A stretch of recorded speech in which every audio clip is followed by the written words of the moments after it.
Well, welcome one, welcome all to the SnailTrail4x4 podcast. If you like going off-roading in Toyotas, wrenching on Toyotas, camping in Toyotas, and maybe even poking a little bit of fun at Toyotas, and of course, hearing about how fantastic things are in Toyotas, then this is the podcast for you. That's right, ladies and germs. My name is Tyler, and joining me for another episode of the SnailTrail4x4 podcast is the one and only Mr. Things himself, Jimmy Jet. How you doing? I'm good. How are you? I'm good. Glad to hear it. My ear was itchy. Well, that happens occasionally. Yep. Yeah. I have had some fantastic feedback on episode 550. Oh, cool. People love the ladies. Nice. Yeah. And I had some people say that they liked hearing the mini assistant and they liked having somebody give me some sass. and they were the person said it was good to hear somebody sort of putting me in my place and that it was a little like 11-year-old girl that was doing it. Nice. And then they commented, now they understand why I always complain about things at home. Yeah. There you go. But yeah, there's definitely sweet days and there's definitely days that are a little bit more tough. Mm-hmm. So I have a quick PSA Okay. to say. We're all for PSAs here on the SnailTrail4x4 podcast. Don't play Minecraft. Okay. Like it's a stupid, horrible game, and I am slightly addicted to it. The mini assistant got it, and I was like, do this, like, you know, and then I was like, all right, I'm gonna try my own game because you know. The dots weren't connecting fast for her. You know, she was like, I've just got to protect myself. And she'd dig a little hole because at night, like zombies and things come out or bad things that could hurt you and kill you in the game. And so she just like dug a little hole and protected her, like sat in it and filled it in and sat there in the dark. And I was like, well, turn around and start mining. I mean, the game's called Minecraft, like start digging. She's like, but I don't have any tools. I'm like, well, you're just going to stand there for like 15 minutes, you know, might as well do something, you know? So I started playing it and now I'm slightly addicted. What is I've never played Minecraft. Yeah. People comment that the Forerunner is a Minecraft vehicle now. Yes. I don't, what's the point of Minecraft? There's not much. What's the point of any video game to some extent, right? But the premise of the game is, I guess, to survive and mine and get minerals and then build things with what you get. So like I'm in an area that is rocky and whenever I'm digging it, I get a ton of cobblestone. And so I started, and then I've been running around outside during the day a lot, just exploring the general area. And one of the mini assistant's friends was over and she plays Minecraft a lot, I guess. And I ran into an area and you're like, she's like, oh my gosh, you're in like the big tree biome. That's a super rare one. Not a lot of people get that or can find it in their game. And it's like in your backyard. And I was like, yeah, that's sure. Cool. So then I was near enough that I literally mined like a cave all the way through a mountain to the other side of the mountain to have an easy access point to this cool biome. Okay. And I was like, cool, did that. Now what? Yeah, now what? You know, and then I was like, well, where I started my house was at, let's just say it's at level 1. And I had to go up like 20, more or less 25 levels to get to where that biome was. So I was like, well, what am I going to do in between there? Well, I was like, I'll just make stories. So then I started doing the math and I roughly said, okay, well, every 7 like levels or blocks up, I'll start another story. And then every 7 blocks up, I'll start another story. So that gets me up to like 24. Okay. And, you know, and then I could just pop up like 1 level when I walk out. And so it was like, I just doing the math and trying to figure that out and just make different levels and stories. And now I'm just digging that area out and I'm getting all this cobblestone. So then now I've started building sort of a small castle. Okay. In the big tree biome, you know, and that's it. I mean, that's more or less it, you know, and you can, that's all, at least all I've found. There's in the game when it's booting, it tells you like tips and tricks and secrets. And it said there's like 3,000 different types of fish in the game, and you can make a fishing pole and fish. But I'm like, does it really keep track of all those different fish? I don't understand. I'm not sure. So I don't know. It's very basic. But I like the planning and construction side of it. Okay. Like literally last night I was running around and it was getting dark. And usually if it gets dark and I'm too far away from my house, I'll just make a new like safe spot so that if I'm ever in that area again, I'll just run to the safe spot. And I started to dig, and then I found water, and I found this like little waterfall, and I'm like, this is cool. Underground? Yeah, it was like popping out of the ground. Like I hit a rock and some water started, coming out. And so there must have been something above it, but it's kind of neat to like, at one spot in my house, I dug down, I don't even know how many like squares. And I went 3 down diagonally and turned 90 degrees, and went 3 more down diagonally and turned 90 degrees, and kind of made this spiralish staircase going down. And I just was like, I'm just going to go down until I run out or find something. And I punched through a wall. And then it opened up into this huge cave underground, and then all these zombies started coming. So I blocked it up real quick. And then now I've got an armor and I've got a sword and stuff. And so I've explored more of that cave. Gotcha. And that's really it. I mean, it's nothing special, but it's shockingly basically fun. Okay. And I like the building aspect of it. I don't know. I always wanted to kind of do architecture growing up. And this is like at least a very, very easy version of it. Like, like I'm going to build some rooms, and I'm going to see make some columns, and I'm going to, make some windows, and, start designing a house to some extent. And does it follow engineering principles too? Like not physics? At all. Okay. No. All right. No. I was like, if you try and build a big ass room in your house, do you need to have support beams in the right places so it doesn't collapse? To my knowledge, you can make the biggest room you possibly can. Okay. And you can add blocks, right? Like it's not just all subtracting. So like if I'm building my castle, I'm just adding blocks. I can't put a block in the sky, but I can put a block next to something else that's there. Okay. Right. So if there's and then you can remove blocks out from underneath, and the thing will stay in the sky. Okay. But it's kind of cool. So I made like a floating fireplace, and I was just like, this is silly, but it's funny. Okay. Yeah. But I don't know. So my PSA is like, if you like architecture and construction and designing things, and you've always wanted to build a castle, don't play Minecraft. Don't play Minecraft, because then you'll build a bunch of castles. You'll get sucked in. All right. I've always looked at the game and gone like, this is silly. This is stupid. Like, I don't understand it. Why does anybody play it? Now here I am. I put like a solid 8 hours in over the weekend.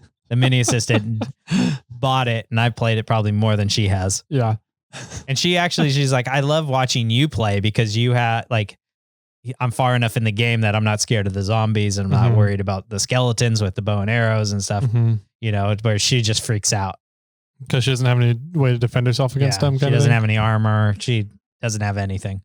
It almost kind of reminds me of The Sims. Kind of. Where there's no real point to the game. Yes, you're just absolutely running people's lives. And so you're running this little person's life in Minecraft, I guess. But in The Sims, it's a lot more building. Yeah, there's a lot more building. I mean, The Sims was like you wanted to build your house. Yeah. That was kind of the thing. But this one's like outside. And I think it's kind of neat. That's like, I don't know how deep you can go, but it's eventually, supposedly, you hit lava down. If you go just too deep, you hit lava.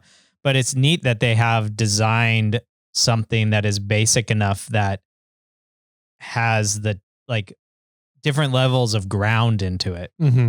Like I dug through the dirt and I got to like rock, and then I've dug into the rock and I've found iron, like patches of iron and patches of charcoal and patches of copper and some gold. And I guess you can find diamond and obsidian and stuff, but it's rare, and it's just, there's all these different levels of minerals, like kind of the deeper and more like further in you get, which is, I don't know, it's kind of cool. But what can you build with those natural resources then? I'm not 100% sure. Okay. But I've gotten to the point where I was building stone tools, and now I'm building iron tools. Okay. And I built iron like armor. Okay. So now you're leveling up like Age of Empires. Kind of. Yeah. Okay. I did get some gold, and I built a gold sword because I was like, that'd be cool. But I don't know if I was just doing a lot of battles really fast, or if it's soft so it wears out faster. So I might need to do some Google research to see if it's actually more powerful or if it lasts longer. I'm not sure. There's a lot of weird things in the game that I haven't figured out yet. Okay. Like I have a stone cutting tool and I don't know how to use it. Like you put stone on it and then you're supposed to be able to make other things from it. And I put it on there and it says, this is what it's going to spit out. And then I don't know how to say go. Oh, like it just sits there. Yeah. That's about it. So I'm not sure. I'm still learning a lot of it. Yeah. Anyways, that's a wild PSA, but yeah, watch out for Minecraft if you like building things. Gotcha. Yeah. All right. Besides that, so yeah, moving on, we've got a fun episode for you guys today, but we do have a little bit of housekeeping. We did get something in the mail, and I think that's about it. So let's see. We're still in October. A few more. Well, actually, today is the last day. Today is the last day of October. So gift box tier is closing today. So get in as soon as you can. Because it is Halloween. Our buddy Austin open and closes the tier over on Irate 4x4, and he lives not on the West Coast. No. So he will shut it down at a random time, probably before he goes out trick-or-treating with his kids. Yep. So get over there, sign up for that gift box tier if you want to get into that over on Irate 4x4. And that is also the gift for the month. We are giving away 2 gift boxes to 2 lucky winners, and you will get those on Jim's month. Let's see. We've got tires that we're giving away. We do. We have a full set of tires. Absolutely. From Yokohama. Yes. Lucky me. I'm excited to win. Lucky you. I need some 40s. No, you don't. Yes, I do. No, you don't. Why not? I don't know. Just because I said so. I need some Yokohama 40s. I have a set of 40s in the shop, but I need some Yokohama 40s. Yeah. But to get in to win some set of tires from Yokohama, you will need to leave a review on Apple Podcast. And go over to Apple Podcast, leave us a review, and then you will automatically be entered to win a set of tires. Once we get up to 750 reviews, we are giving away this set of tires. So you need to be in before then. And we will do a random number generator thing, pick a number, and then go count back and find that person who left that review. Yep. And we'll probably find an alternate as well. And we will move forward from there and see who wins. But before we get there, we get to 700 reviews. And we are giving away a swag pack from SnailTrail4x4, from Snail Armor, from Morphlate, and Onyx Off-Road Elite membership. Onyx Off-Road was kind enough to give us some of these elite memberships, and we tossed them into these giveaways. I like it. Yep. So that's the last one we have of the elite membership, is that at that 700 review mark. So make sure you get reviews in before then if you're interested in that elite membership. If you already have an Onyx membership, it'll just get added on as bonus time to your membership, another annual calendar year. So absolutely. There's that. And then at the 750, we got the reviews for the tires. Pretty much any tire. No bigger, or I guess smaller than a 20-inch rim, and DOT approved compounds. So no stickies, no race tires, but a DOT approved compound, which is pretty much all their off-roading tires. Yeah. So pretty cool. Great. Cool. I think that's that. Cool. Happy Halloween to everybody. Yeah. I hope that's today. I think it is today. It'll be the day that this is released. Yep. Happy Morphlate Sean birthday. I think his birthday's on Wednesday, yesterday. Oh. I might have gotten that wrong. Oh, it's the 30th? I think it's the 30th. Yeah, not Halloween, but it's one of those 2 days. Wednesday, Sean, Thursday. Very merry unbirthday to you then. Yeah, shout out to Sean. He we kind of asked him if he had any interest for his birthday, and he wanted to do a sale for customers, for Morphlate customers. So this week we ran a flash sale for Sean's birthday. That's cool. And we did 25% off discount codes. Then we did 15% off discount codes, and 10% off discount codes. Wow. So, as far as I know, well, by the time this releases, all the 25% off codes have been used. And maybe all the 15% offs have been used as well by the time this releases. Wow. So, wow. Happy birthday, Sean. Way to give it back to the people. Mm-hmm. Good job. Yep. Just yelled he's from the other room. Yeah, he's on the other side of the door. Cool stuff going on. Sean's birthday, Halloween. We're getting into Jim's birthday coming up. He's dancing over there on the couch. Let's see. That will be in November. Yes, it will. I had something picked out for your birthday. You said you had something for my birthday. Oh, I do have it. I know. I remember now. I was like, I'm pretty sure I had something, but I couldn't remember what it was. And I remember what it is and where it is, which is the more important part. There you go. So that'd be fun to come on the podcast and be like, I got you this. I don't know where it is though. Yeah. I need to find it. I need to go find it. That works. Yep.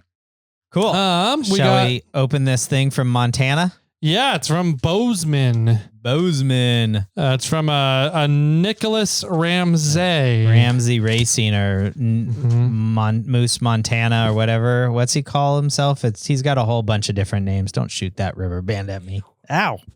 Got him. It's hurt really bad. Yeah, workers' comp. Yeah, please. Who do I ask for that? Me? I think that's you. Yeah, on this one. Dang it.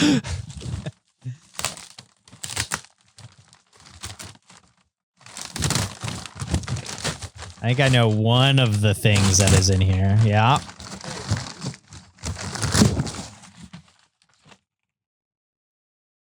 All right. We got a few. Two of them. Sweet. Yeah. So this one is a Montana exempt plate. Looks actually pretty old. That's cool though. Yeah. So I like it. I'd imagine, I know there's not many vehicles in Montana, but that low of a number.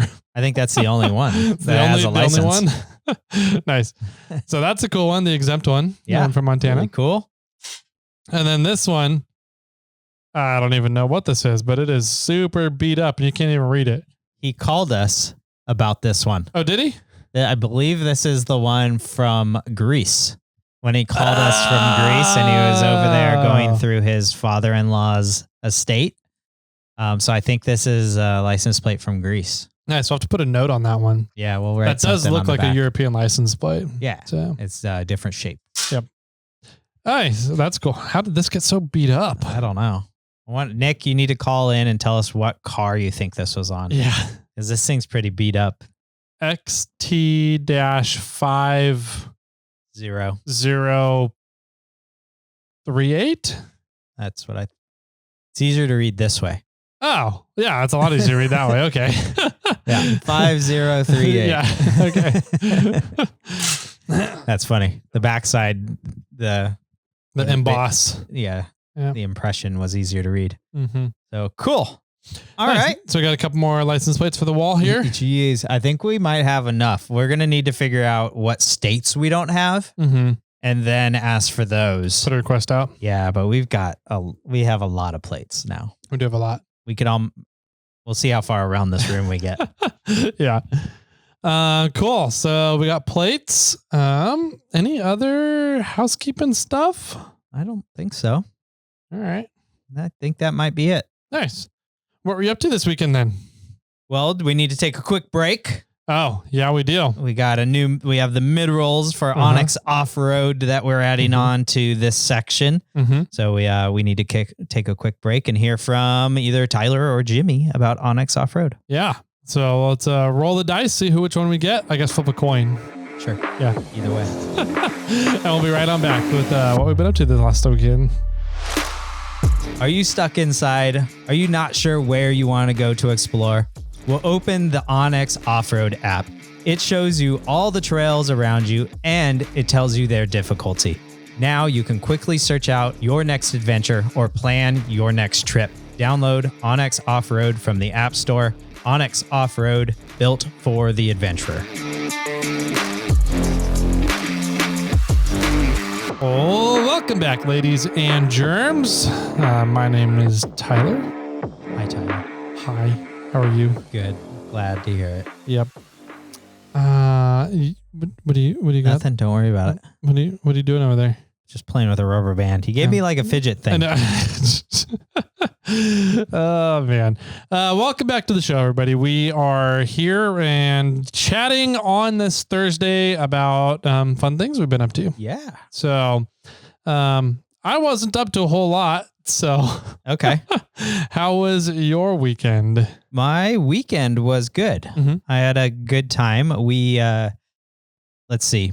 What did we do on Friday? We did something on Friday, and I'm blanking with what it was. But we had the mini assistant this weekend, so I don't remember what it was off the top of my head. But then Saturday, we went wine tasting. Nice. The assistant and I, and it was for a fundraiser for the mini assistants theater. Oh, cool. Yeah. And so they did a big day of giving. There's, it's an event. I don't know if it's across the country, but at least it's in our neck of the woods that there's a lot of companies on a certain day that join this sort of event called Big Day of Giving. Okay. And it's like when you're supposed to go out and support nonprofits or people with organizations or something like that. I don't know how to get Snail Trail on there, but it may be something in the future. But it happened sometime in May, I believe, and we ended up the assistant and I decided that we wanted to do sign up for their wine tour because the director of the theater has a bunch of or is a part of a bunch of wineries up in the Plymouth kind of general area. And so we can go to her wineries and not have to worry about it and not have a tasting fee or any of that. So we did this last year also, and we had a great time. So we're just like, yeah, we'll sign up again. And so over the last year or so, we've kind of become friends with the theater director, which was kind of a ploy / an idea to try to get the mini assistant better positions in the plays. Yeah. But now it's sort of like, yeah, we're just kind of friends. It's not like we're hanging out with the theater director a bunch, but it's in passing, we talk and we know each other way better now because of these events. So not only is it, we're giving some money back to the theater, but it's fun to, get to know some of the people there. So the first place we went to was called, I don't remember. It was, give me a second. I wrote it all down in a post.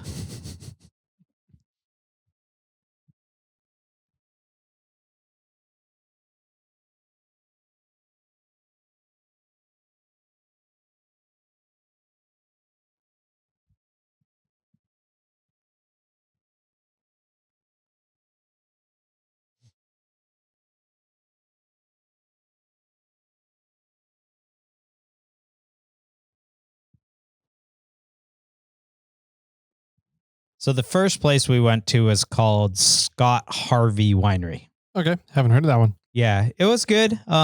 He's definitely known for his reds, especially his Zins. He's been in the area a long time. He's the logo looked familiar to me. It's kind of got a griffin on it. Okay. A red griffin, and then his name's on each side, Scott, Red Griffin, Harvey. Okay. It was good. Nothing really jumped out at me, but it was all very tasty wine. And then the second place we went to was Jeff Rehnquist Winery. Rehnquist. Yeah, we've been there. Yep.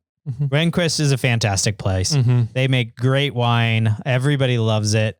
There actually was a wine there that I was kind of like, I could actually leave this one, but almost all the other wines there we had were great. They had a great tasting flight. They brought us out some food. We also brought our own food then and had a plethora, like a big old charcuterie board thing. A Lunchables. Kind of. An adult Lunchable. An adult Lunchable. Yeah. Also known as a charcuterie board. Yep. There was a habanero cheese, which was fantastic, and I was almost the only one that could eat it. Oh, geez. Yep. And there was a habanero jam. And that was actually much lower key, and people could try that one. But when I put those two onto a cracker together, it was very tasty. Yeah. Did you pair it with the jam with the cream cheese, or? No, well, No, it was just jams and then cheeses and crackers, and then there was some meats and some veggies and stuff. So Gotcha. yeah, it was good. That was all stuff we brought. They brought us out a little plate with some like almonds and cheese and a few different types of cheese and some small crackers. And then we went to a place called like Andis. It's like Andis. Okay. And all these are within like 5 minutes, 3 minutes of each other, kind of a thing. The Scott Harvey was in the middle, and then we went backwards to the Rehnquist, and then we passed Scott Harvey to go to Andis. Interesting. Yeah. Okay. And so we got into their like executive tasting room. That's where they sat us. And then we had a personal, like a guy that just was serving us and kind of hanging out and talked all about his wine, which was kind of fun. And then they gave us a tour of the winery after that. And so we went through like the bottling room and the process there, and like where they make all the where they like make all the juice, and then the barrels and all that kind of stuff. So that was fun. And we got a limo, so we were all just riding around in this limo. It was kind of funny because on the way there, the road to get out there, which we took Latrobe Road, and it's just a windy road. Very windy, very narrow. Yes, and some hard, like quick switchback turns. And the limo handled it fine? The limo handled it fine. I was sitting backwards in the limo, and the assistant was sitting at like a 45. And I don't really get motion sickness very often. And I didn't, for the most part, I didn't. But when I got out of the limo, I was kind of like, oh, I'm kind of like, I feel like I'm on a boat sort of a thing. Took a few seconds to like, just, get my legs back under me in a way. And then I was concerned that I was like, if we're going to be in the same seats on the way back, that I might be a little bit more nauseous or something. But it wasn't the case at all. Okay. I don't know if the alcohol loosened me up or made me more relaxed or whatever. But when we got through, that section, I was like, wow, I was expecting worse sort of a thing. So, that was fun. We left the mini assistant with my parents, and, we invited a friend over for her so that her friend could entertain each other, and my parents wouldn't have to be bothered the entire day to some extent. About halfway through, we got a message from the mini assistant, and she was like, can her friends spend the night? And we're kind of like looking at her like, yeah, why not? Okay. So the friends spend the night, and then everything went fine with that. The girls stayed up until about midnight, just talking and hanging out. They wanted to sleep on the floor. I'm like, what? And I'm like, that you aren't going to enjoy that. And they're like, but this blanket's so soft and fuzzy. I'm like, yeah, but the blanket's soft and fuzzy, but about, an hour on the floor, you're going to be regretting your decision. So I asked the girls in the morning, how'd you guys sleep? And her friend's like, I slept great. And the mini assistant's kind of like, I slept okay. And then I jumped in bed. And I was like, yep. Like, so you left your friend on the floor, huh? And the friend was like, I slept great. I was like, okay. She's like, I like sleeping on the floor. I'm like, well, I've always, and as a kid, I was always able to just pass out anywhere. Floor, doesn't matter. Yeah. Concrete sidewalks, middle of roads. Yep. Yeah, wherever. Absolutely. Yeah. Yeah. I was one and the same. It didn't matter where it was. If I could just get flat, I was okay. Yep. Let's see. And then we had the mini assistant, her friend, all morning. And then we went and watched Kiki's Delivery Service movie. Okay. Which is a Miyazaki film. He did Spirited Away. Okay. Yeah. Mike Wazowski? No. Oh. That's shoot, what movie is that? Come on, Jimmy. Monsters Inc. Yep. Got it. Yeah, it's a Miyazaki, Japanese kind of anime, famous animator from Japan. He has done Howl's Moving Castle, Kiki's Delivery Service. Yeah, there's a bunch of them, but it's just a cute, fun, uplifting movie. It's about a witch that turns 13 or 11 or something, like 13 or 11, and then flies like on a full moon. She leaves home, which is what they're supposed to do. And she goes and tries to start her own life and her own adventure, and has a lot of setbacks, but always has a positive attitude and succeeds in the end. That's like Harry Potter. Pretty much. Turns 11, figures out he's a wizard, leaves home, creates his own adventures. Kind of, yeah. Has all these issues. She knew she was a witch. Oh. But yeah. Yeah. Yeah, for the most part. And then we came home and we had a lot of chores that we needed to do on Sunday. So that was the weekend. But I also, on Thursday, did some work on a 4th Gen 4Runner. Oh, cool. Yeah. So I had like a family friend, actually a big family friend to Hussman. Kind of a sort of a second dad, I might go as far as say. Okay. No relationship, but just, somebody that's has been there for Hussman. And like I did my solid axle swap at his house. Who knows how long ago? He was sort of the older guy that had all the tools when we were kind of growing up. And if we didn't have anything, or there was points when we would call him and be like, "Hey, do you have a 3/8 drill bit? I need a 3/8 drill bit or whatever." It's like, "Oh yeah, come on over, grab it." It's funny now because now he calls me. He's like, "Do you have a 5/8 drill bit?" Like, "Yeah, I got the big guys. Just come on, I'll swing by later. I'll drop it off." Okay, great. So, anyways, he knows I've been into like overlanding, rock crawling, in the Toyota scene. He's much more of an overlander. He wants to kind of outfit this 4th Gen 4Runner as go off and do some long road trip adventures with. They've talked about they want to go to Moab in it, and they want to go out and explore. So it has the stock suspension. It had the stock suspension in it with like a 2-inch puck lift. Okay. In there, and so he bought some 5100s and Old Man Emu springs. Classic. Yep. Great combo. Yep. The perfect combo for what they're going to be doing. And he was like, "You want to install it?" And I'm like, "Sure." And then so he drops the truck off, and then he's like, "Hey, by the way, it has this X-rays hydraulic system in it." I'm like, "What?"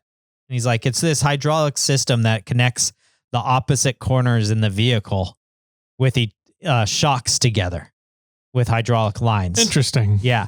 So there's literally a banjo bolt at the bottom of the shock on one side, and then a hydraulic line that goes all the way across the vehicle from, let's just say, front passenger side goes all the way across the vehicle back to rear driver side. Right. And then same on the opposite side. So when it's mainly a stability thing, so taking corners, it's like pushing the fluid to the opposite side and so trying to keep it leveled. Instead of having your other shock is your reservoir, pretty much. Kind of. Interesting. It's somewhat. I mean, all the shocks are kind of doing something, but like if the front passenger side is going up, it's pushing fluid into your rear driver. Yeah. Which is kind of an interesting setup. I think his was leaking because he kept saying, "Oh, I think my CV boots are bad. I think my CV boots are bad. Check those out." And I think his system was leaking because his boots looked fine, but there was like a lot of gunk, like from fluid slowly leaking out and dirt accumulating. There was just a lot of gunk on the front passenger side. So I think his X-rays system was leaking. Okay. It's also sort of the precursor to KDSS. Okay. So, which I was like, "Oh man, now I need to figure this out, look at it some more." And I did a very minor bit of internet research, and I just was like, how to remove the X-rays from a 4th Gen 4Runner. And like the first post was like, just pull it out. Yeah. I was like, okay, if there's no like electrical connections to it, or no, the computer's not trying to censor any of it, then I'm good. And that was the case. So is X-rays an OEM thing from Toyota? Interesting. It's like XRES or RAS or something like that. Yeah, it's a factory thing, factory suspension from Toyota. All right. Like KDSS. But I think KDSS is much more involved than this one was. So it just made a mess is all it really did. Yeah. Because now not only am I undoing the shocks and diving into the suspension and everything, now I'm pulling off little hydraulic lines that it's all connected to. Yeah. And he was like, "Just pull the whole thing off." So then I was just like, okay. All right. So yeah, it just made a mess. And but the suspension. That's really why he wanted you to do it. Well, he said he looked into having that system rebuilt and it was going to cost $2,000. Holy crap. And he was like, well, why don't I just upgrade the suspension? Yeah. Like, why get the same thing fixed? I'll upgrade it. Mm-hmm. Yeah. So that was, and I was like, damn, I should have charged you more. Mm-hmm. But yeah, it was fine. He had a few bushings bad. So I messaged him and I was like, you want me to pull all these apart and fix this? And he's like, yeah, let's do it while we're in there. So it just took a little bit longer than I had planned. I had a buddy, I had Hawk over to help me out. Mm-hmm. It was definitely, I think suspension work is a 2-person job because there's times when you just need things separated or lifted and then you need to put the shock in. Yeah. And just having another set of hands there for those few steps changes the speed and the ease of the installation. Yeah. So it was nice to have him over and just give me a hand on a few things. And then after that, I was just like, dude, I'm good. If you want to hang out, you're more than welcome. If you want to keep wrenching, you can. If you want to take off, totally understood. He's like, I'll just finish this side up and go. And then, he took off and then I finished the job and went around and torqued everything down and paint marked it and set it up. And then I called him and I was like, hey, I'm going to be done in like an hour. If you want to come, pick it up. This was Friday morning and he was kind of like, oh shoot, you're done already? Like, oh wow. And I was like, well, I mean, I scheduled time to do it the day you dropped it off, which he did. Well, actually he dropped it off Wednesday night. I scheduled Thursday to do it. The bushings took a little long to get in and that X-ray system I was not expecting. So I just buttoned everything up Friday morning. He came over about noon and took it away. Nice. But yeah, all in all, it was a really easy suspension. It was very similar to the Tacomas and, 5th Gen 4Runner stuff that I've done. Mm-hmm. But removing that X-race, there was this one bolt because I was not only just removing the lines, like the hydraulic lines, but I was removing all the brackets and all the attachment points and everything off the frame because there's no point in keeping any of it if you're going to eliminate this.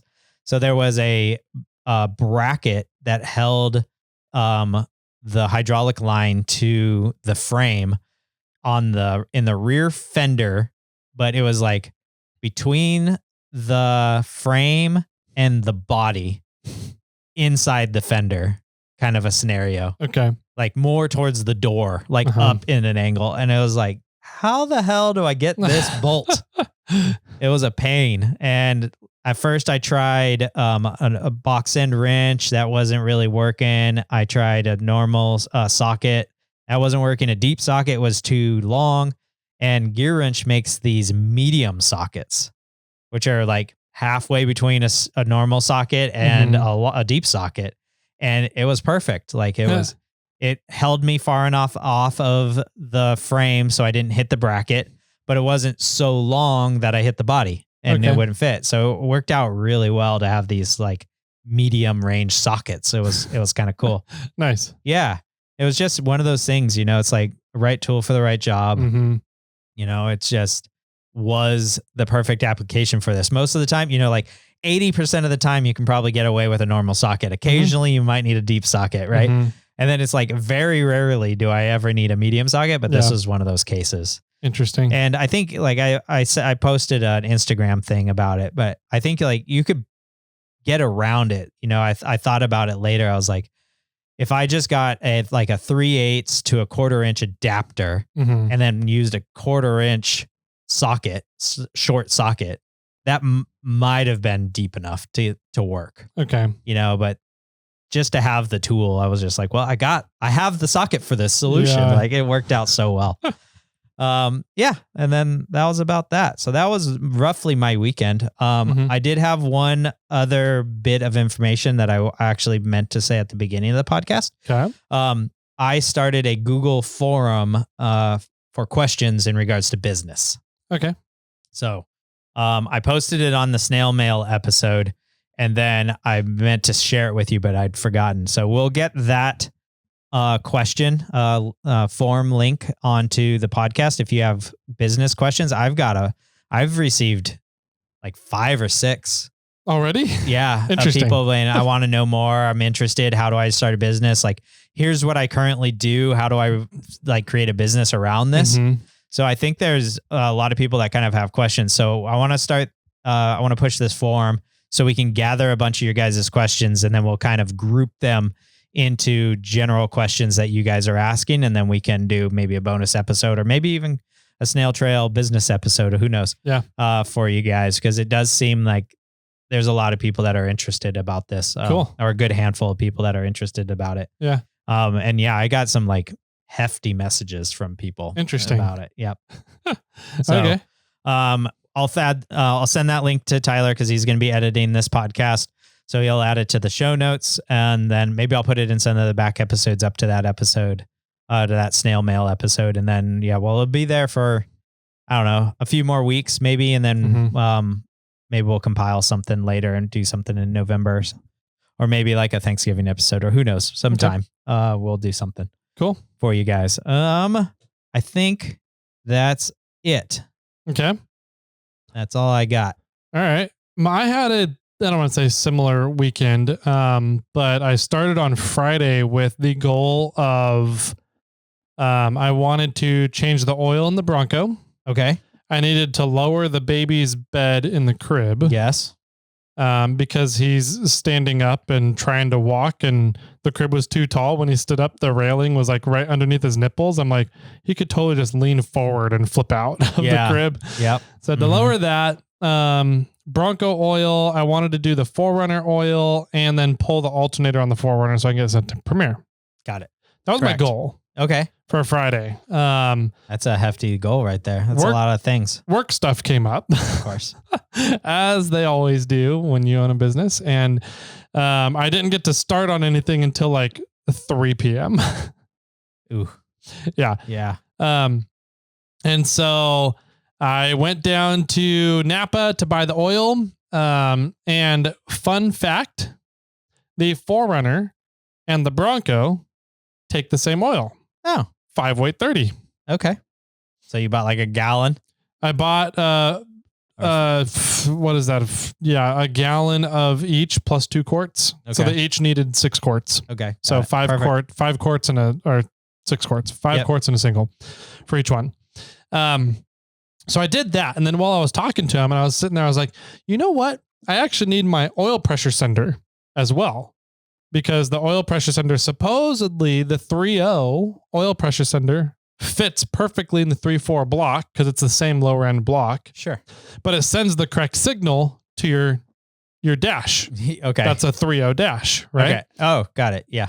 So I was like, let's see if they have one. Yeah. They did. Okay. So I got a 3.0 pressure sender unit while I was there.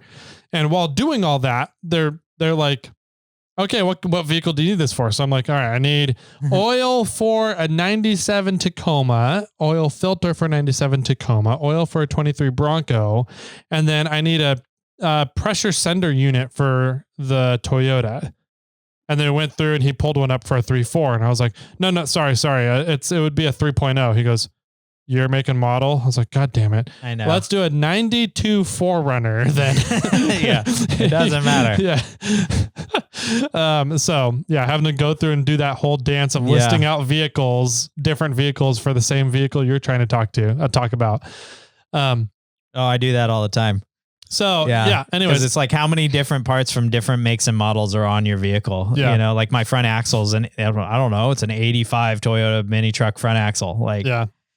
My axle is Frankenstein. 4 different vehicles, yeah, 3 exactly. different vehicles. You know, it's like, just in the axle. What part is this one from? What part? My hubs and stuff are from an older like a 90s vehicle. Yeah, it's just I almost was like, I need to write all this down. Yeah, like just pull it up on your phone. Busy. You're like, all right, I need 92 Toyota pickup IFS hubs, but I need a ring and pinion from an 85 Toyota pickup, and I need knuckle studs from this. Blah, blah. Anyways, it's almost to the point where you just write down like, I need brakes and rotors, and And maybe let's just get calipers from a 95 FJ Land Cruiser. Yeah. Right. And then I need to write down the part numbers. Mm-hmm. So that next time I just walk in and be like, I need this part number and this part number and this part number. Yeah. I don't want to have to go through all this. My uncle did that on his Jeep. Yeah. Because it was getting to the point where he had so many kind of hodgepodge mix match stuff. So he had a whole big spreadsheet of all the part numbers that he needed on his stuff. That's nuts. And he took it into he had something replaced one time when he had it, and he showed the spreadsheet to the dude because he printed it out and gave it to him. I was like, I need this thing here, and highlighted it. And the dude looked at it and he goes, this is impressive. Nobody does this. This is super freaking nice to have. Yeah. Yeah. To some extent, I thought about doing something along those lines about my bonsai trees. Oh yeah. Because it's somewhat important to pull the bonsai trees out of the pot every few years. And then if things are getting wired, I want to know if they have wire on them or when I trimmed them last, or how does, what tweaks have I done, or when have I actually touched the tree last, and things like that. Bonsai diary. I do. Yeah. And then I thought about just because then they make these little hanging tags, and a lot of people will have like code stampers or pens that they have codes, and they'll code on this little hanging tag. And I thought of just about putting like 1, 2, 3, 4 per tree. And then I can just go to the spreadsheet, like number 1, this tree is this, and this is what I've done to it. And this tree is this. So vehicle manufacturers do that with QR codes now. I'm sure every single part on the Bronco has a QR code on it, and then FOMOCO on it. Wow. FOMOCO and a QR code. So if it goes in dealer for any kind of maintenance, repairs, whatever, whoever's looking at that vehicle can just be like, shit, the sway bar is bad. Let's scan the QR code. Okay, that's the replacement part now. Yeah, interesting. So they don't need to know your VIN anymore. Nope, I don't think so. Wow. Yeah. At least they don't. Yeah. There'd be one way to look it up, but they can just scan the QR code on the part now. Interesting. Yeah. Gotcha. Okay. So you got everything from the auto parts store. Yeah. And so I went back home and started getting everything set up to do the oil on the Bronco. And I couldn't find my oil pan. Oh no. I was like, where the fuck is my oil pan at? Never found it. I have no clue where it is. Don't know what happened to it. And then while I was that lady sleeping in your garage stole it. Probably used it as a bedpan. Yeah. Put her head on it as a pillow. So anyways, while I was kind of doing that and getting everything set by the Bronco to do it, I was trying to figure out which oil filter was which for the vehicle. Sure. And I'm looking, I'm like, it's the same oil filter. Interesting. Like there's no way that a 1997 Tacoma has the exact same oil filter as a 2023 Bronco. Interesting. Yeah. And so I look at the receipt, and sure enough, the oil filter is listed on the receipt as a 97 4Runner or a 97 Tacoma and a 92 4Runner. Oh. So I'm like, God damn it. Well, I need an oil pan anyway. Let's go back to Napa. Sure. So I go back to Napa, take one of the oil filters with me. And I go grab an oil pan, go back up to the counter, and I was like, hey, I was just in here. Here's my receipt. Here's one of the oil filters I got. Here's the part number. It's the same part number on the 92 and the 97, but I need an oil filter for the 23 Bronco. And so he goes, okay, sorry about that. Let me look it up here. Looks it up. He goes, nope, that's the right part number for the 23 Bronco too. And I was like, what? Wow. Okay. So I guess the 97 Tacoma, 92 4Runner, and a 2023 Bronco all use the same thread and pitch for the oil filter and size of everything. Dang. Yeah. Interesting. So I was like, all right. Yeah. Sounds good. So I took it all back home and proceeded to start doing the oil. And the oil plug doesn't come... Like on the F-150, I hated doing the oil on the F-150. Yes, because the oil plug would drain the oil out right onto, it was a bar or a line, I think a hard line of some kind, and then it would split the oil, right? And go 2 different places. I'm like, fuck, who does what the hell? The Bronco spits the oil into the front passenger tire. Oh, geez. I was like, what the fuck? So I'm like, so I just kind of held my hand up with the glove to deflect the oil off my hand and down into the oil pan. Yeah. As it's running down your forearm. It's going down my arm onto the ground and everything. I'm like, well, who the fuck? Come on, Ford. Yeah. You need one of those 90s.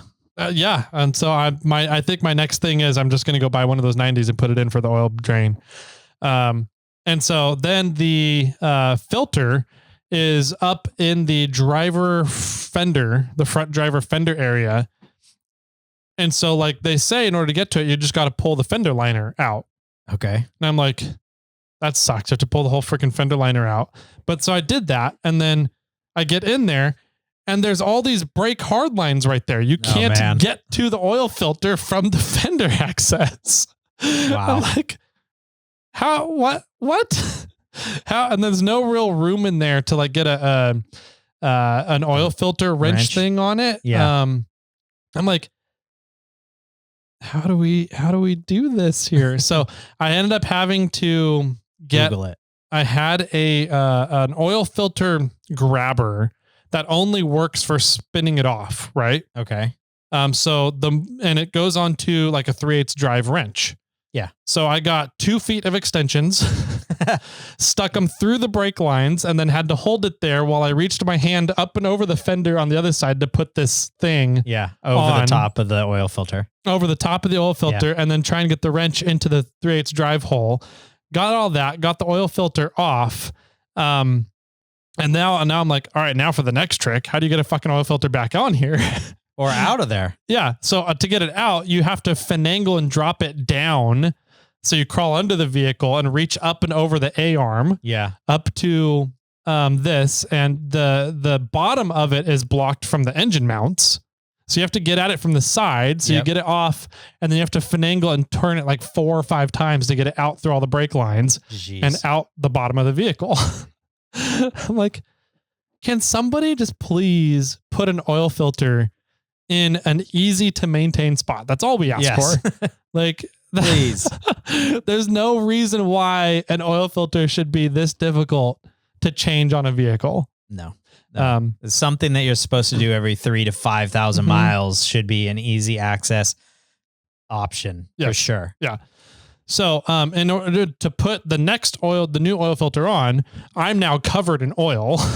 And I'm like, I can't get a grip on it. And I got like my arm finangled up there. I can't see anything I'm doing. I'm just kind of feeling the threaded insert out of the block to get the filter on and trying to get, okay, I got it. Start spinning it on. But because now I'm covered in oil, the filter's covered in oil, there's no way to get a wrench on it. And the one that I have, the grabber, is only loosens. Oh, I don't have any way to tighten down the oil filter. Interesting. So I had to clean off the oil filter as much as I could from the top, bottom, and the side. And then put on new gloves and try and hand crank it down as best I could with no leverage with my fingertips. Yeah. And it's leaking today. Oh, bummer. So I need to figure out how the hell you're supposed to tighten that. And like, maybe I need to find a Ford technician and be like, how the fuck do you guys change oil filters on these Broncos? Yeah, that's interesting. I have, my cap thing that you have that only loosens. Mm-hmm. Mine does both. So It's a gear wrench product? No, it's just some brand that goes over the top of an oil filter and like goes into the indents where like that are on the oil filter and will hold it. So you could go either way. Yours is like a socket. It's a socket designed for an oil filter. Correct. Yes. I don't have one of those. I have one with arms that come out of it. Right. And the 3 arms will tighten down. There's a gear inside. So as you twist it, the arms tighten down. Right. And so it only goes, it's not reversible. Right. And I don't have a cap for that size. However, now that I know it's the exact same oil filter for the 4Runner and the Bronco, I may go out and find that filter socket. Right. And since I can use it on both vehicles. Absolutely. So that's I think the next step is to go out and find that. Yeah. And hope the wife doesn't catch the Bronco on fire driving it around in the meantime. Please not. Yeah. Because that'd be more or less the same as the way you got it off, but then you could just put that all back together and tighten it. Yeah. I'd still have to get a 2-foot extension, hold it through the brake lines and try and get the cap and the extensions into the drive hole and everything, but it'd be doable. Yes. Like right now it's not doable. There's no way to tighten down the filter. That's wild. So, anyways, anybody's done the oil on a 23 Bronco, let me know how you do it. I'm really curious. At least the F-150 was doable. It just made a mess everywhere, every single time. Like the Bronco's not doable. Like I don't understand it. So there has to be a trick. I don't like the way that the Tacoma is, but I know that they're changing a lot of the vehicles to this style where the filter is in a reusable container. Yeah. That's how the RAV4 was. Yeah. I loved the RAV4.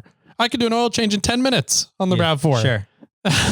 I just want, because what I don't like is that still holds oil in it, right? And so now you have to drain the oil filter, drain your oil pan, take the oil filter off, put in the new filter, put that thing back up in there. It's like, just let me unscrew the damn oil filter. Yeah. And throw it away. Like, yeah. I understand it's less for the environment this way. It's probably the big thing is it's a lot cheaper to manufacture the oil filters. Absolutely. I guarantee that's probably that's what it really is. Well, and it's a reusable part, right? Yeah. And I get that, but it's just more work on my end now for this. But I don't know. Yeah. I mean, save the environment. Yeah. Save some money. I don't know. I wonder if I don't know if buying that oil filter, which is cheaper or not.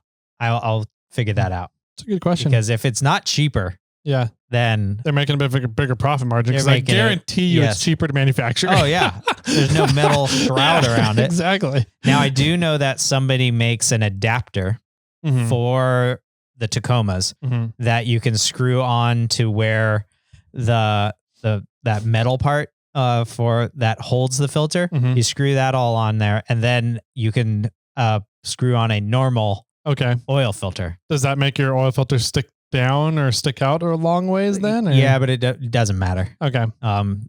It just is going down towards the skid plate. Yeah. It's not in a bad spot. Okay. So, I might do that.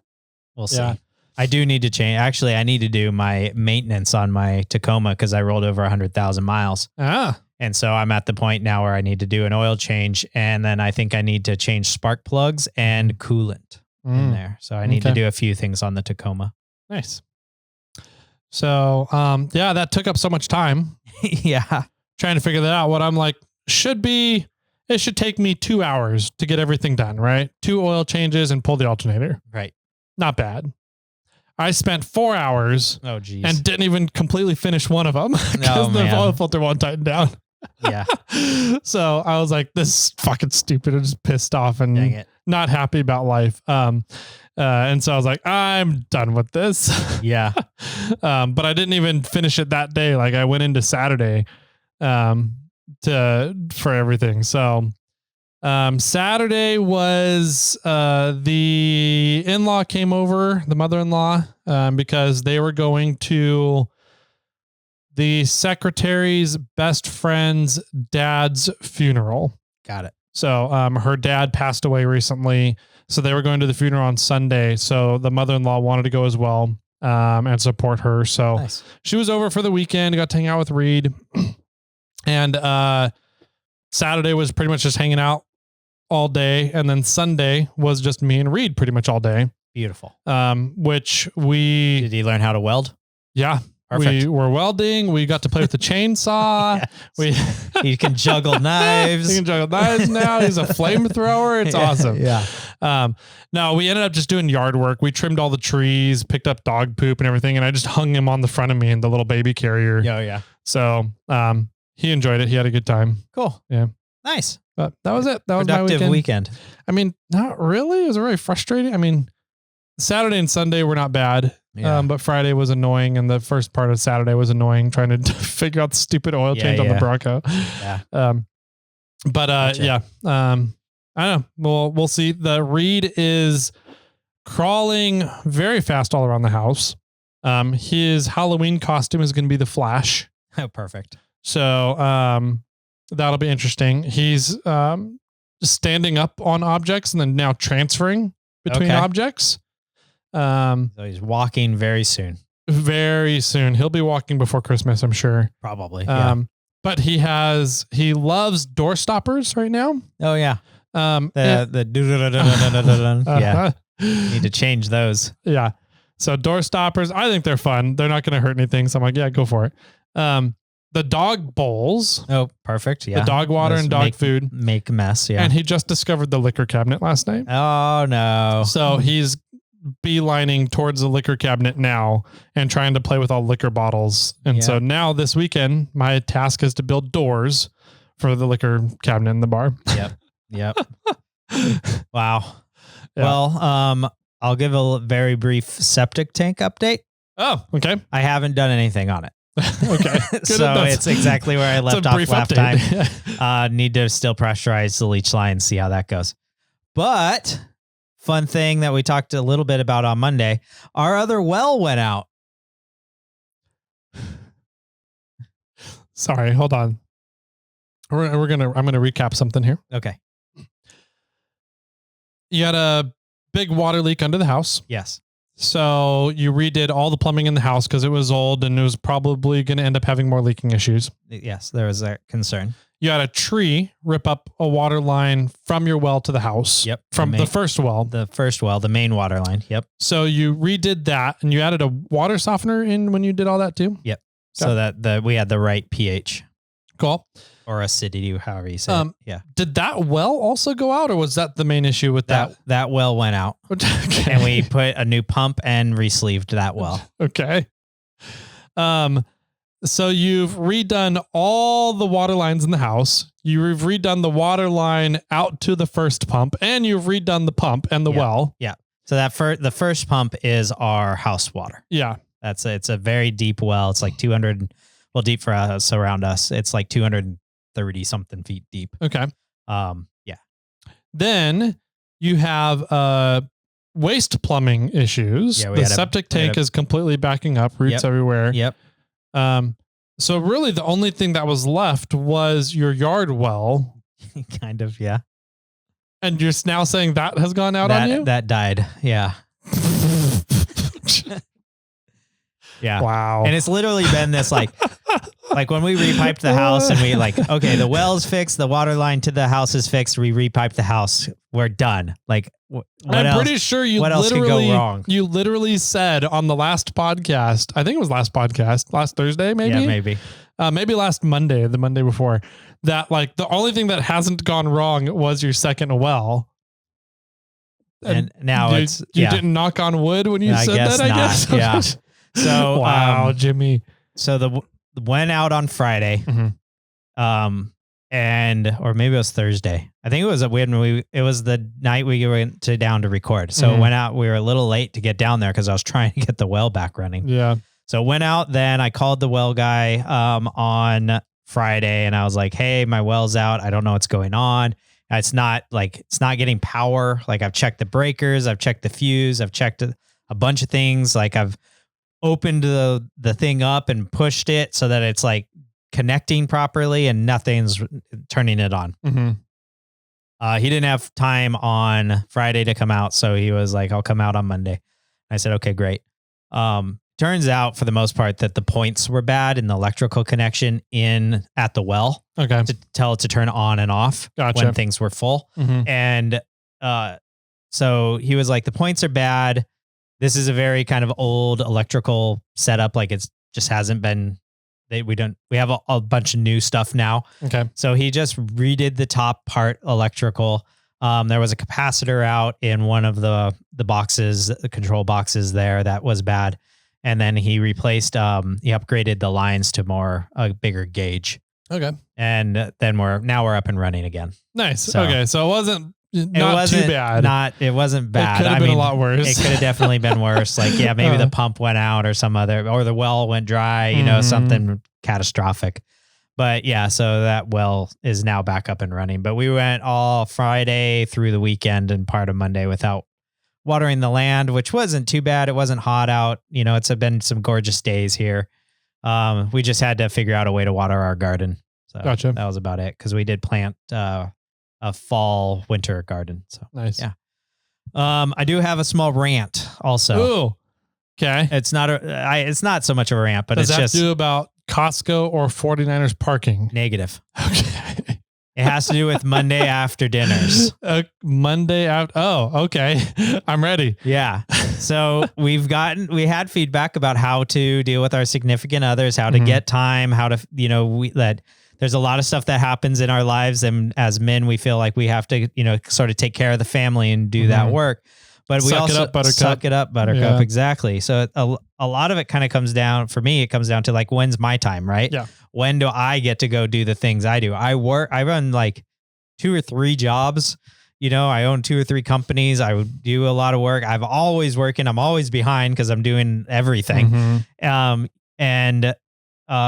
got some responsibilities that I need to get to that I can't get to. So I need some more personal time, and I don't want to say like instead of family time, but I just need to figure out a time to get stuff done in the shop that I want to do. Yeah. And so well, really your big thing right now that you're wanting to work on in the shop is technically job stuff. It is.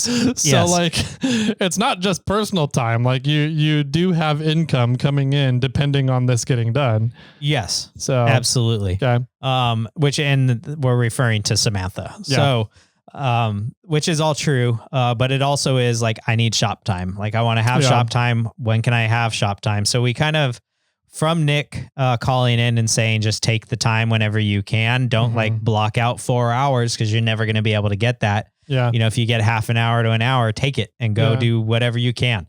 So I said, okay, that's great. We looked at our schedules and Monday after dinner was free. And then I would try to be home before the mini assistant went to bed so I could tell her good night and then I'd be home. Well, now the assistant is possibly signing up for a dance class on Monday. No, Jimmy. So she's like, I'm going to go. Is she canceling her dance class on Thursdays or when? No, whatever Tuesday, that is? Tuesday. No, not at the current time, but, so she, Sorry. while we were out wine tasting, this lady said, hey, so the assistant likes doing tap. And she said she's been complaining about the place that she goes to on Tuesdays because it's too easy for her. So another lady's like, I do tap and I do it at this other place in Rockland and it's fantastic. And so, but it happens on Monday afternoons at like, right as the assistant is kind of going, well, a little bit before the assistant goes to bed. Okay. So anyways, she's like, oh, I'm going to go try it out. And I said, okay. Like go test it, and then she came home and I was like, what'd you think? She's like, it's really good. It made me like, I actually struggled. It was a great class.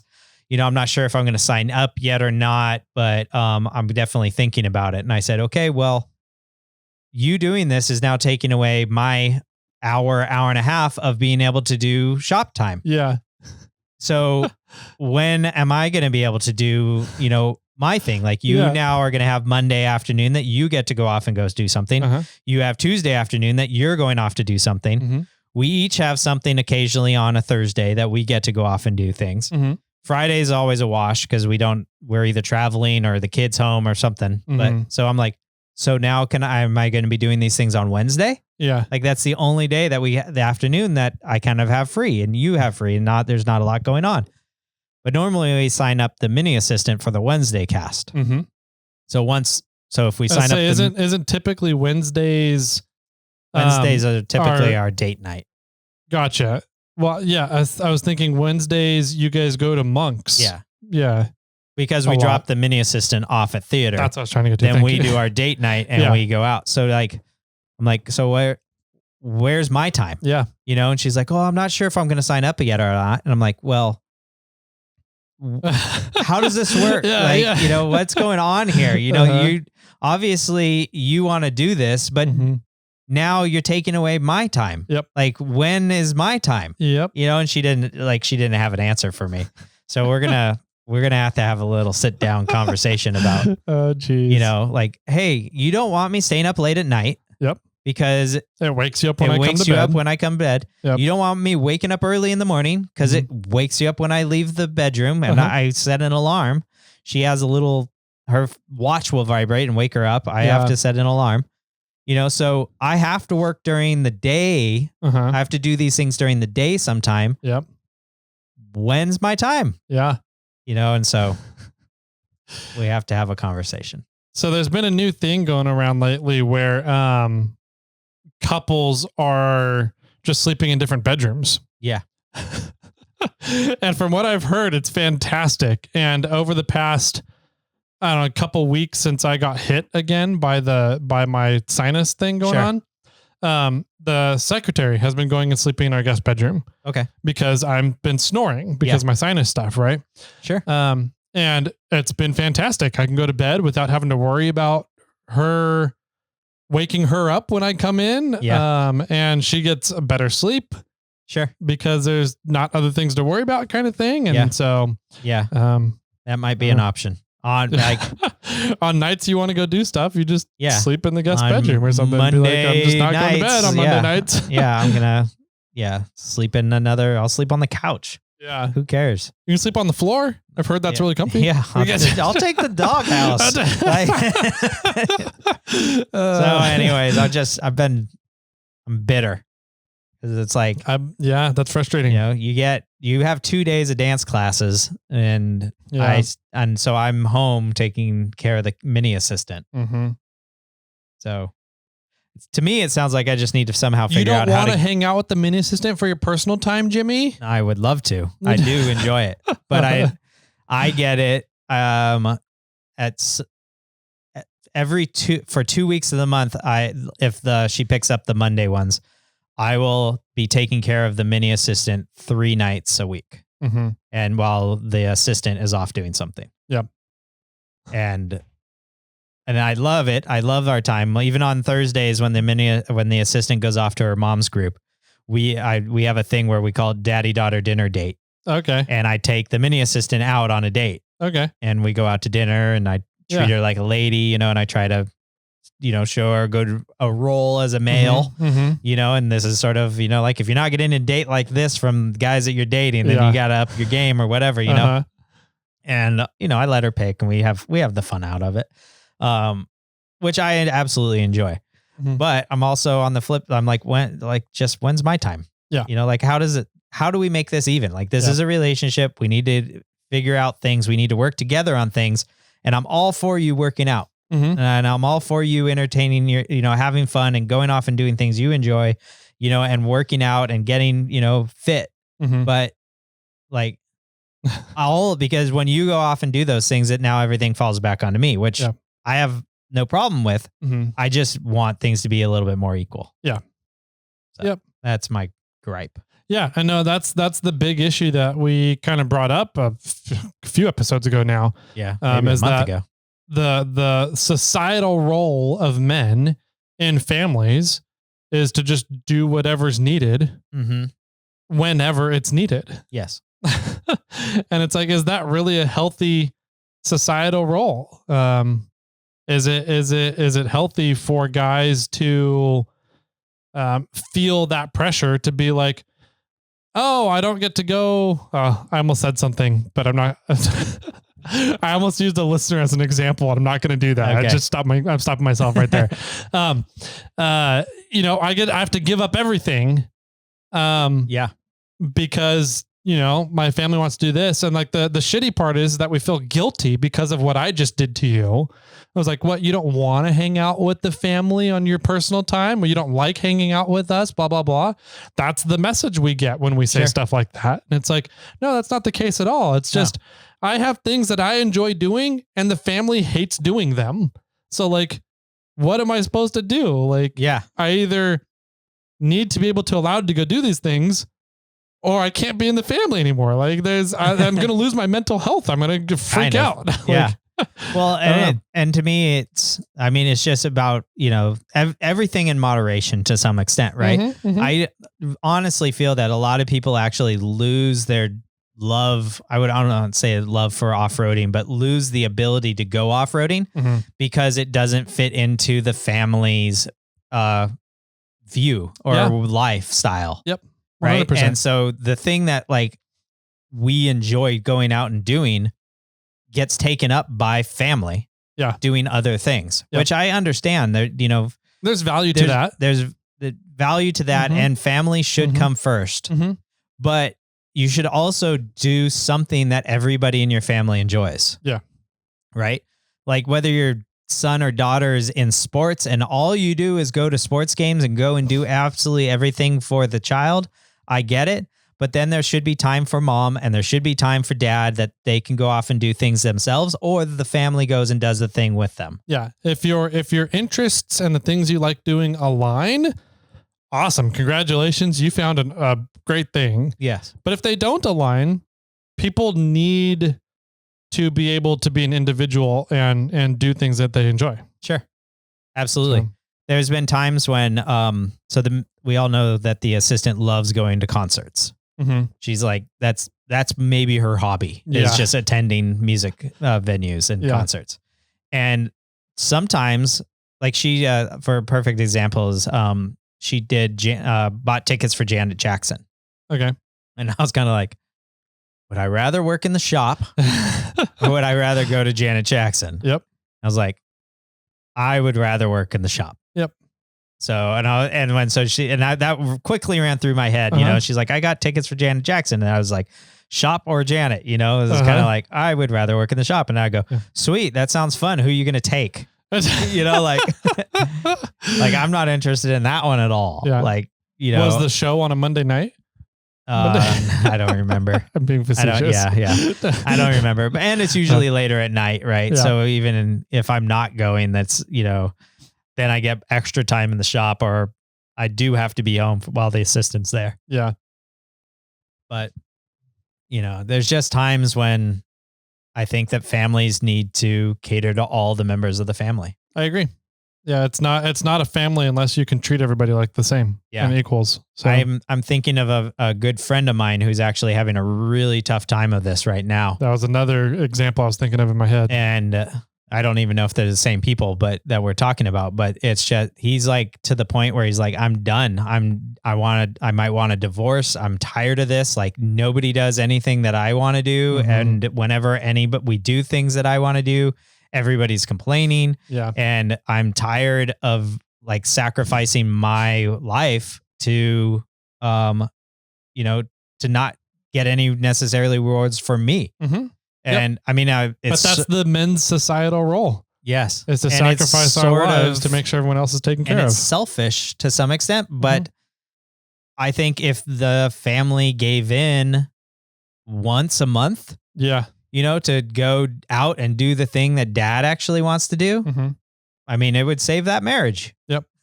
Probably. Suck it up. Go do something that you want to do. You don't always get to do the thing that you want to do. So I'm typically not doing the thing I want to do. Yeah. So, I think you guys can deal with it too a little bit. Yeah. Yep. I'm with you. Yeah. It's easy in a room with two guys to say these things.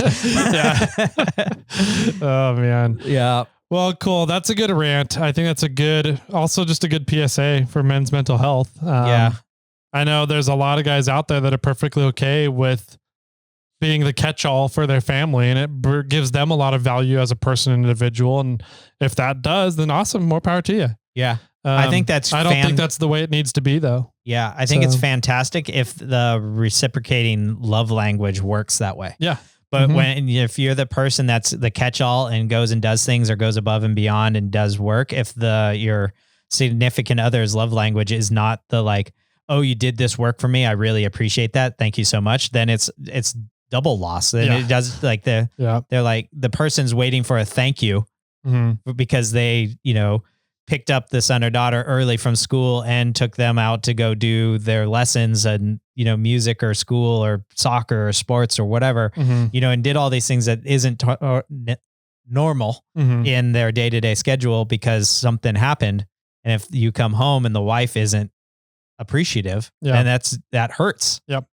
Thankfully my wife's love language is words of affection. So, if I do something above and beyond, she at least tells me. She acknowledges it. Thank you. And that so it brings some satisfaction Yeah. to it. But man, I can't imagine if, because I'm the person that I'm a gift giver, right? Mhm. I love doing things for people. And Mhm. if I didn't have those words of affection, it would suck. Yeah. It would suck. Yeah. Well, good stuff. Yeah, that's the episode for today. Yes. So hopefully everybody has a great weekend. We'll see you tomorrow before the weekend, I guess, for some snail mail stuff. We do have quite a few voicemails, so we'll get through a handful of them before the weekend. But if we don't see you or you guys are not joining in for snail mail, we'll see you on Monday. Absolutely.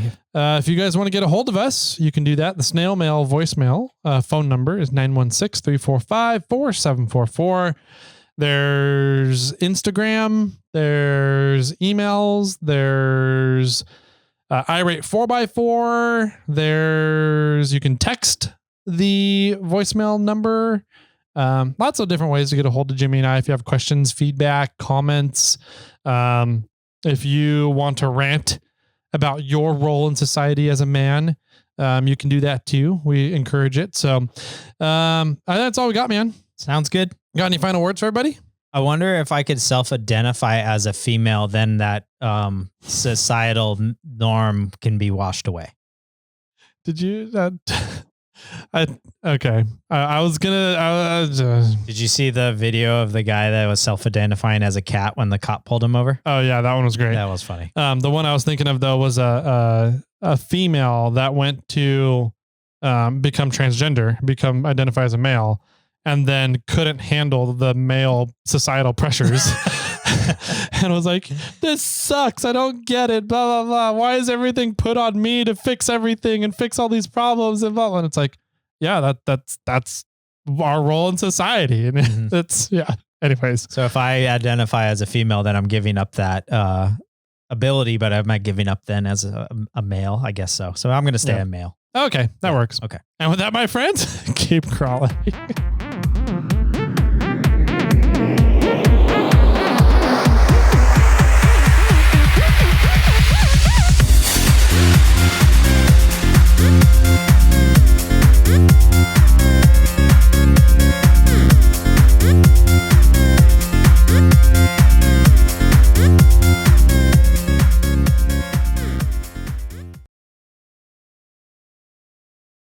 I got one for you.